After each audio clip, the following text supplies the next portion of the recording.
pa dati, high school pare. Meron akong kaklase, hayop na babae. Ako'y suplado na smooth, nice smooth, swabe. Di ko pinakausap, di ko type kunwari. Itatago ko na lang sa pangalan Janelle. Usong-uso pa noon yung pasahan ng papel. Pero lahat ng gusot, nahahanapan ng lusot. Kahit maraming nangaasar, crush ka nung kulot. Sino yung payatot, crush up yung buhok? 15 anyos pa lang ako, batang mapusok. Malakas ang loob, kahit labas ay marupok. Kaya direkta kong sinabi at wala nang pautot. Tinapat ko siya, sabi ko ikaw ang crush ko. Tinanong ko siya ng past niya, sinagot niya ako ng Pasko. Uminit ang Disyembre, biglang ginaw na Mayo. Resist na ba? Hindi pa, pero break na tayo. Nasaan ka na? Ako kaya'y naaalala pa. Naisan na kitang tawagan, kaso baka maabala ka. Nasaan ka na? Ako kaya'y naaalala pa. Naisan na kitang tawagan, kaso baka maabala ka. Storya ng dati kong nobyang si Rosan. Ako yung best friend niya / utusan. Magkaubusan man walang iwanan. Kahit magkaibitan kami nagtutulungan.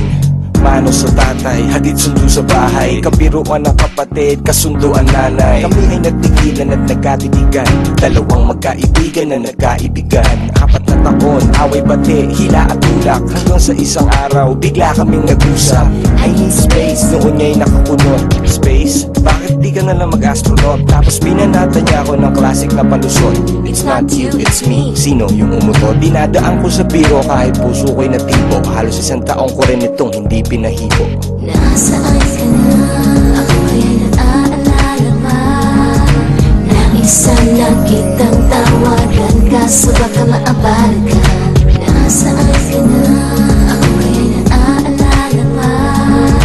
Naisan na kitang tawagan, kaso baka maabala ka.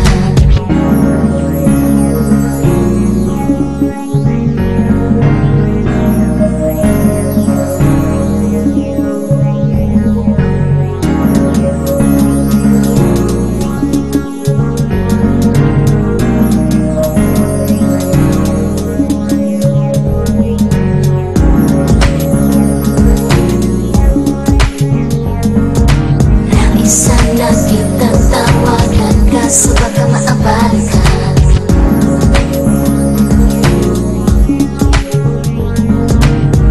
Sana kitang tawagan, kaso baka maabala ka.